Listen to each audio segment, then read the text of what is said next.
Doug Ford is the new Premier of Ontario. So if you're the new Premier, what is the first thing on your agenda? Day one, what are you doing? Well, the first thing should be to get control of the province's finances, and which they signally failed to promise during the election campaign.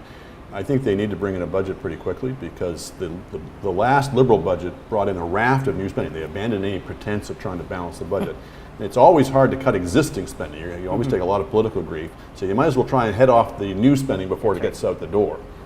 So I think speed is of the essence in that regard, but they've got to get serious about the province's finances. All of the opposition parties, or both the opposition parties, ran tut-tutting about the Liberal Party's misstatement of the books, as the Auditor General pointed out, but ran on the same set of numbers. And the Auditor General's numbers are pretty clear that we are headed for 45% at GDP ratio, even assuming no recession. So getting control of the finances to me is job one. What is he doing on day one? And just to back up a little bit to Andrew's point, you know, we've seen Doug Ford's record in City Hall. You've written about that extensively. You know, is the past a good indication of the future? What should he be doing day one? I have no idea if the past is a good indication of the future. It often is, but who knows? I certainly agree with Andrew that you know, if only to start crafting a coherent agenda, to start rationalizing all his spending promises against all his savings promises, he needs to. I mean, I would expect one of the first things we'll see is that this you know, bringing in the outside auditors, and for whatever good it's going to do, that's going to buy them some time. That's going to let them get settled. We're going to say, you know, we're going to see these. We'll find the savings. This is what happened at City Hall. We'll find the savings. You know, and we'll move ahead. And they'll do the cupboard is bare routine. If we'd only known the state of the books. Yeah, I mean, I think that's. They did almost no savings actually at City Hall either. Let's be frank. I mean, they talked about finding the savings, and many people, me included, thought there must be fat to be trimmed. But I'm buggered if I can remember any fat being trimmed. Well, let me chime in on that since I was there at the time. Yeah. There were absolutely savings found at City Hall. Not only when they did not $1 billion. Not only when they did the core services review, there was efficiencies that were found because what the Rob Ford administration did was put a number of overhead with respect to emergency services. They put that all under one banner. They got a labor deal done that saved millions of dollars for taxpayers, and they outsourced and privatized garbage. The garbage thing was a great victory. That was absolutely. So look, has it always been a challenge for Doug Ford to suggest the $1 billion? Yes, that's not helpful. Fake news. Or true. Yes, or true. They absolutely had a decent record, and not only that. When the Ford administration took over in 2010 from Miller, they had to align the budgets. And I know that sounds a bit wonky, and I'm not going to bore people with it, but you have to align the budget with the money that's coming in versus what is being spent. At the provincial level, we call it an interim supply bill, right? We don't have that at City Hall, so we had to change the budget time, come out with one quickly. So to your other question, when should Doug come out with a budget? Right away. And yes, he's bought himself 4 years. And that was a viewer question we should mention. And he's bought himself 4 years to be able to blame the Liberals. And we heard from the Financial Accountability Officer just weeks before the election, $15 billion is what is missing. If they want to balance the budget by 2023, where's that money coming in? And $6.5 billion in the Liberals didn't talk about that, the gem of a deficit. The problem with the $1 billion promise, the $1 billion claim though, is even if you take it as true, you divide that by 4 years, like $1 billion is 1/10 of a single year's budget at City Hall, gross expenditures. It doesn't add up to this 4% that Doug says. Now, look, Queen's Park is not City Hall. I don't know. 15 years of Liberal government, I'm sure. Well, I'm not sure. Just stack up 15 years of Auditor General's reports. They'll find money in there. The issue isn't whether there's waste in government. Anybody with any experience of government knows there is. But anybody with any experience of government also knows it's really hard to get at the waste in just that kind of efficiency sense. Yeah. It's this giant, humongous, you know, hundreds of thousands of employees. We're adding. Fire anything. Well, exactly. And he said he won't fire it. Yeah, so we're adding tens of billions of dollars to the debt every year in Ontario. You're not going to get to anything close to fiscal health just by efficiencies. You're going to have to make choices about what government does. That's right. And he has made very clear he doesn't want to make any choices. And he has said, though, he will run deficits for the first 2 years, and he will spend at the same level in which is being currently spent at $150 billion. So this is a massive challenge. Even if it was Andrea Horwath that became Premier, I mean, she would be facing the same issues. And I say again, we are 9 years since the last recession, which was only a mild one at that. everybody in government at every level of the government in this country is operating on the principle that there will never be a recession again. Because if you factor in the possibility of a recession, the probability of a recession, then your fiscal numbers go, as bad as they are now, go to hell. So business competitiveness is something that's all the talk in Canada right now. How does, and I should actually just go back a little bit because Doug Ford did mention in his victory speech, Ontario is open for business. How does he go about drumming up business for Ontario?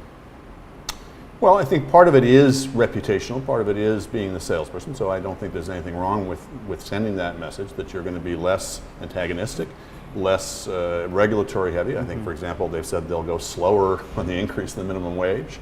That will probably be reassuring to some businesses. They're going to get, they were, to give them their due, they were the only party that ran on cutting tax rates. Whether we can afford to tax rates is another, cut them right now is another matter. But that, again, I think sends a reassuring signal to businesses. Really quickly, in 10 seconds or less, or in 5 seconds or less, tell me first promise that they're going to break. Whoa. Go to someone else. How about, I don't know that this was an explicit promise, but he once said, Doug Ford once said in the last couple of days that he was the most open and media friendly of the three leaders, which was a clear untruth. So let's see if he does actually start taking the full range of questions today at his press conference or the next few press conferences. Buying the Toronto subway system, I think, may be a bridge too far. The operating cost is going to be very expensive on the upload on that. Well, I'll tell you the first promise he shouldn't break is the buck of beer, because that's a winner. I think the first one will likely be a scaling back of what they wanted to do with respect to the tax rates. I think they're going to find that the cupboard is far more than bare; it's barren, and it's going to be a challenge for them to do that. But he will be determined to do so. You got one? I can picture them walking away from this sex ed. This promise to repeal that is such a turkey, that issue. Like, if they repeal it and then give whoever their education minister is, I mean, you're never going to get a group of parents together to agree on a sex ed curriculum, because there's some people that just oppose any sex ed curriculum. Everyone has their own different hang-ups. I think that'll be, it might not be explicitly broken, but I suspect that the Tanya Granick-Allen crowd will not get what they are hoping for. Yeah. What does that relationship look like with our Prime Minister? I mean, they don't necessarily see eye to eye on a couple of issues, on marijuana, on carbon pricing. So what does that relationship look like? Well, carbon pricing is certainly going to be an enormous flashpoint in this, because if you take Ford at his word, which I don't, but if you do, he's not going to implement either cap and trade or accept a federal carbon price. So he's going to take them to court, et cetera. He's going to fight them politically. If you're the federal Liberals, do you want to actually campaign in the next year up to an election of, we will tax you in Ontario with this thing that you just voted for a party that didn't like? That's an interesting question. At the same time, I think if the Liberals are smart, I know I don't want to overdraw the comparisons with Trump, but they've seen this move before. They've had a little bit of experience in how do you handle this kind of unpredictable character. And you know, he's not the sharpest knife in the drawer, Ford, and the Liberals may well find they can work with him. Ultimately, you want a piece of that pie, that federal pie, right? So he has to work with the Prime Minister in some respect. I mean, you still want dollars for infrastructure programs. So what does he have to do? Well, I think you could even tell from the statement that Prime Minister Trudeau issued last night. It was a shot right away saying we want to work on these things together, environment, transit, et cetera. So that was definitely a sort of signal to Premier-elect Ford that I'm still coming after the provinces for the carbon tax and to want to implement that. But that's in trouble if we look west and Jason Kenney gets elected in Alberta. On the marijuana issue, I think what Premier-elect Ford would want to do is not dissimilar to what's happening with Premier Pallister in Manitoba, have it both public and private. I think people would be genuinely surprised, and I know I keep saying this to all four of you. Doug Ford will have an ability to have a relationship with Trudeau.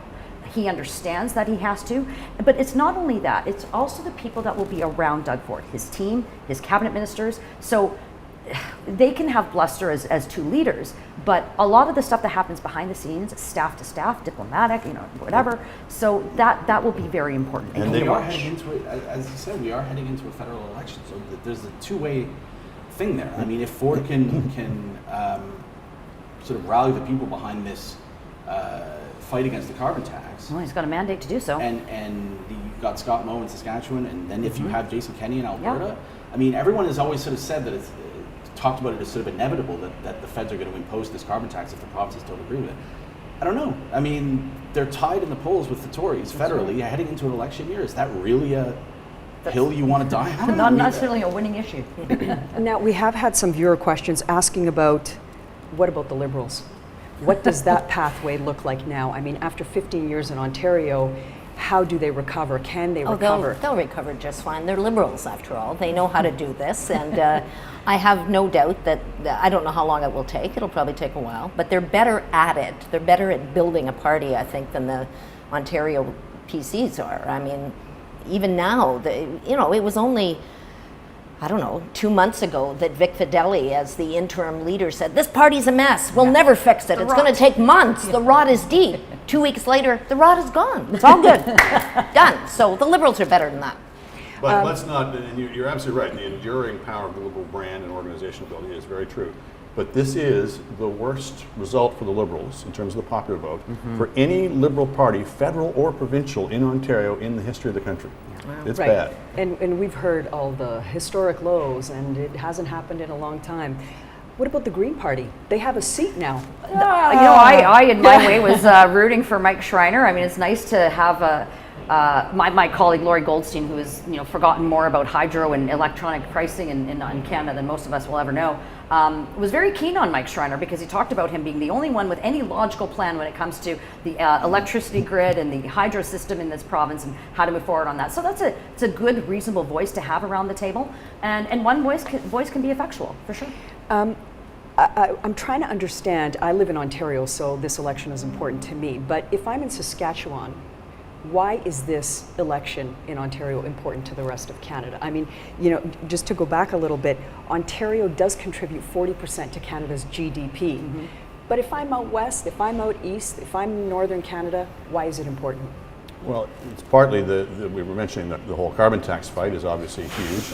Whether Ontario's economy is doing well or poorly is obviously very important to the rest of the country. And thirdly, Doug Ford is now one of, if not the leading conservative politician in Canada. I mean, up there with Andrew Scheer. And this is a part of a battle for defining what conservatism is going to look like, large C conservatism in Canada. Scheer represents one strain, Ford represents another strain, Maxime Bernier represents another strain, and this is all part of that mix that's important to all parts of the country. I was going to say the same thing. I mean, I'm not sure. I'm not sure that Scheer and Ford represent strains that I could define. Bernier represents a strain that I could define. But what is Canadian conservatism right now? I mean, Patrick Brown put out this centrist platform that agreed to a carbon tax, and it all added up. Doug Ford threw that out, but he adopted a lot of Brown's other policies. I don't know. Yeah. There's days where I look at it and I think that it's not so much. It's just a tribe at a certain level at this point, and not so much a contest of different ideas. Yeah, I agree with you. Yeah, that's what it looks So like. being from Saskatchewan, we're like raised to despise Ontario. But it does matter for the carbon tax reason. The health of Ontario is the health of Canada, and so financially, it's an important thing. But also a Premier-elect Ford having a relationship with a Premier of Saskatchewan, for example, or in British Columbia, and even Rachel Notley in BC or in Alberta, excuse me. That stuff matters when, as the collective premiers want things from this federal government, they have to work together. And Doug's going to learn in very, very short order how different it is to campaign and how important it is to govern. And it's a very big learning curve. And also, his government is going to be desperately short of funds, and the feds have the money. That's right. And there'll be some combination of bullying and pleading, but that'll be, I think, one of the major issues is trying to get the Liberals to help them out, and the Liberals setting conditions on their help. In 5 seconds or less, what does that cabinet look like? I mean, we've heard some of those names, Caroline Mulroney, Christine Elliott, Vic Fideli. What does that cabinet look like? Who gets what portfolio, in your estimation? Vic Fideli makes a lot of sense as a finance minister. Christine Elliott makes a lot of sense as a health minister. I mean, I think that's a real strength going forward. Caroline Mulroney could put her just about anywhere, and she's it seems like a fairly competent person. So I think that's a real strength. And Elliot and Fidelia are two that I would, put front and center right there. If you say Kathleen wins something, If I what? who do you think? What do you think about the cabinet going forward? Well, I agree with Chris. I mean, there are some obvious contenders, but beyond that, remember, I tend to prefer to read about rapists and murderers than politicians. So, Assuming there's a different. Depending on what day it is, it might be one and the Yeah, same. I mean, I think the one thing you can say is that there's Ford kind of atop this party that, to a great extent, doesn't necessarily resemble him. Some do, but lots of the party establishment are of a very different conservative stripe than he is, different personality types. Maybe more appealing to centrist voters. And if he's smart, he will certainly put them in the window shop. But again, I'm not sure he necessarily is. And he will. And he, as the premier-elect, will set a tone.